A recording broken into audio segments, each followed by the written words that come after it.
Jadi intinya tafsir yang datang ke kita itu banyak cerita. Bahkan cerita fitnah min adzabil qabri itu ceritanya Sayyidah Aisyah itu didatangi dua perempuan Yahudi. Sayyidah Aisyah itu dermawan sekali. Ya memang orang-orang soleh itu jubila auliya wala sakha. Orang soleh itu pasti dermawan. Karena sering dikasih, terus si orang Yahudi, perempuan Yahudianya itu mendoakan semoga kamu diselamatkan dari siksa kubur. Sama sih ingat redaksi di kitab Bukhari itu.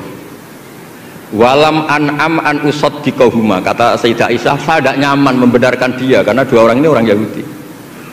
Setelah Nabi datang terus diceritani sama Sayyidah Aisyah, itu benar bahwa nanti memang ada adzabil qabri. Semenjak itu ada isti'adzah min adzabil qabri. Allahumma inni a'udzubika, seterusnya sampai min adzabil qabri wa min fitnatil mahya.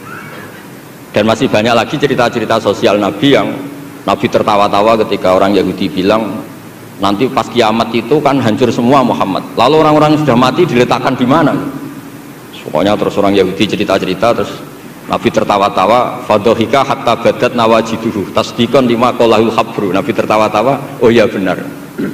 Semenjak itu ada ilmu bersama bahwa kalau orang Yahudi, orang Nasrani cerita ilmiah itu la tusaddiquhum wa la tukadzibuhum. Kamu jangan ngambil sikap membenarkan, juga jangan sampai ngambil sikap mendustakan. Kamu benarkan jangan-jangan pas yang muharraf, yang tipuan.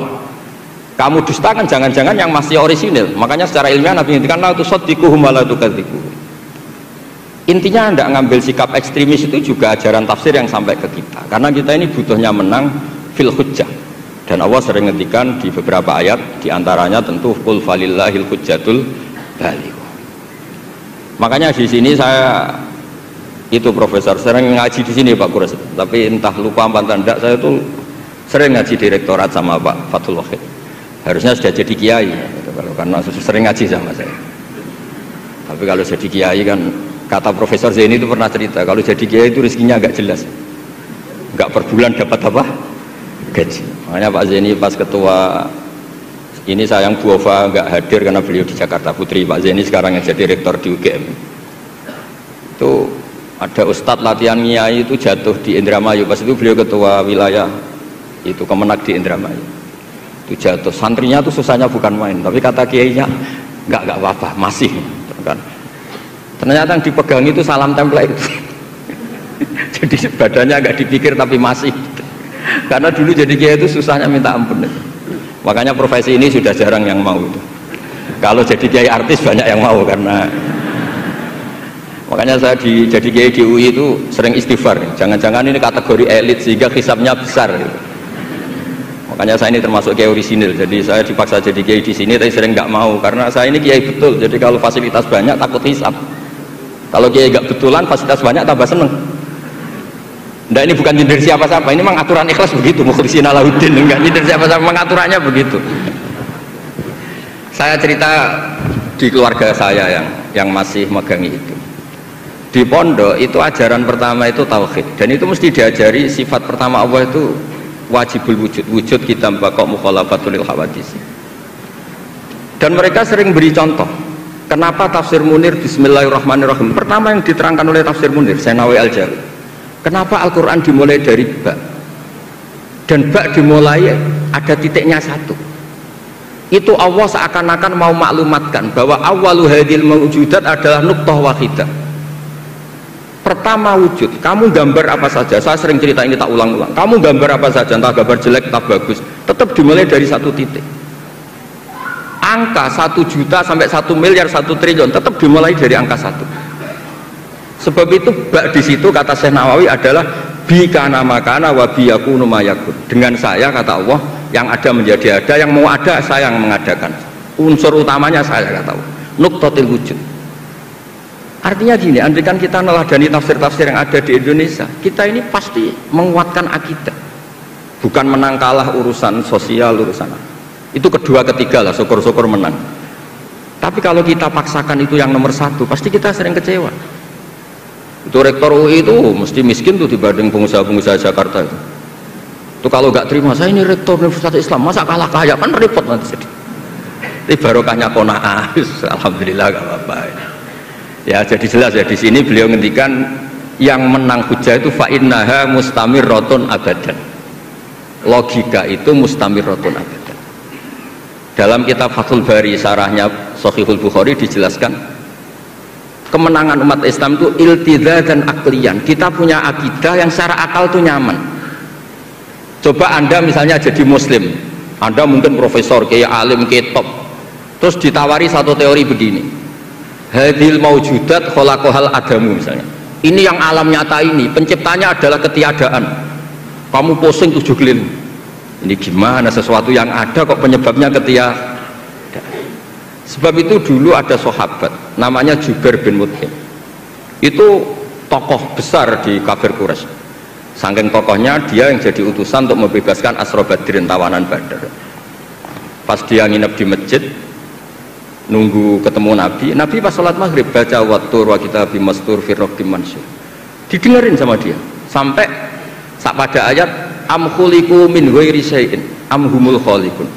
Masa alam raya yang seluas ini kemudian diciptakan tanpa sebab yang ada, atau kamu-kamu yang enggak mengakui Tuhan itu kamu mencipta langit dan bumi? Am khalaqus samawati wal ardh bal la yuqinun. Nangis dia, nangis terus sungkem masuk Islam sampai ngendikan fakaan nama sudi qalbi. Sebagian riwayat kada qalbi ayatir, dengan logika yang dibangun Quran tuh hampir habis, saya habis, karena Quran sangat demokratis. Qul ara'aytum ma tad'una min dunillah aruni ma khalaqu minal ardi am lahum syirkun fis samawati. Kalau Anda merasa jadi Tuhan enggak apa-apa, tapi tunjukkan reputasi Anda. Apa Anda menciptakan langit bumi? Apa ketika saya bikin langit kata Allah kamu ikut urun? Saya sering cerita, apa kamu ikut nyumbang semen pas saya bikin langit? Enggak kan? Malah sebagian ayat Allah ngendikan ma asyadtuhum khalqas samawati wal ard. Mereka-mereka yang kamu Tuhan kan ketika aku bikin langit bumi, mereka di mana? Membantu saya apa kata Allah? Kok enak tahu-tahu jadi Tuhannya bumi, nggak ikut bikin, ikut jadi Tuhan gitu. Itu habis Jubair bin Mut'im. Akhirnya masuk Islam.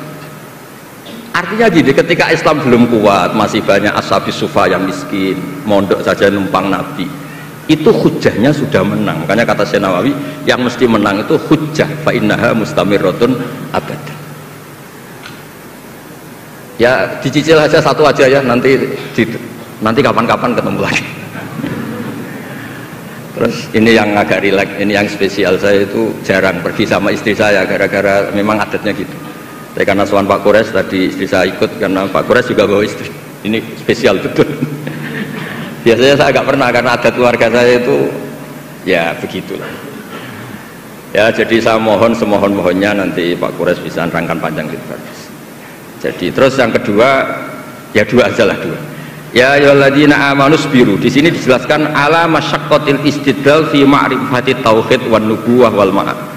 Wa ala masyaqqatis istinbatil jawab an syubuhati nahwil falasifah. Wahai orang-orang yang beriman, bersabarlah kamu. Di sini artinya sabar itu apa? Membuat logika yang mudah difahami banyak orang, kemudian orang itu mencintai Allah dan Rasul. Dulu itu ada orang Bedui. Ketika Imam Asy'ari berpendapat iman yang diterima itu imanul mufakkir, bukan imanul muqallid. Nggak boleh taklid buta dalam iman. Terus ditentang banyak orang. Dulu zaman Nabi banyak orang Bedui imannya diterima. Terus kata Imam Asy'ari, coba kamu jalan-jalan di kampung. Ternyata orang kampung ketika ditanya, bima arafta rabbak, kamu selalu ngurusi ternak, ngurusi sapi, unta, lalu kamu tahu Tuhan kamu dari mana? Jawabnya orang Arabi ini, al-ba'ratu tadullu alal ba'ir wa atharul aqdam yadullu alal masir. Ada kotoran ya ada sapinya. Kalau ada bekas orang lewat ya pasti ada yang lewat. Artinya kalau ada makhluk itu pasti ada atharun min athari qudratillahi ta'ala. Pasti ada bukti yang menciptakan. Itu ulama terus bikin logika. Lah yang saya sering cerita paling populer di kitab saya punya kitab namanya Nailul Ma'mul, karangannya Syekh Mahfud At-Turmusi, itu orang Indonesia juga. Beliau nukil dari cerita Imam Amudi. Saya cerita di mana-mana. Imam Amudi itu gurunya Syekh Izzuddin bin Abdussalam, Sultanul Ulama, itu punya guru namanya Imam Amudi. Itu senangannya ngajar matematika, bukan ngajar tafsir, ngajar matematika. Terus ketika beliau meninggal, muridnya tanya. Tadi Profesor Kures juga cerita mimpi. Ini saya cerita mimpinya Imam Amudi.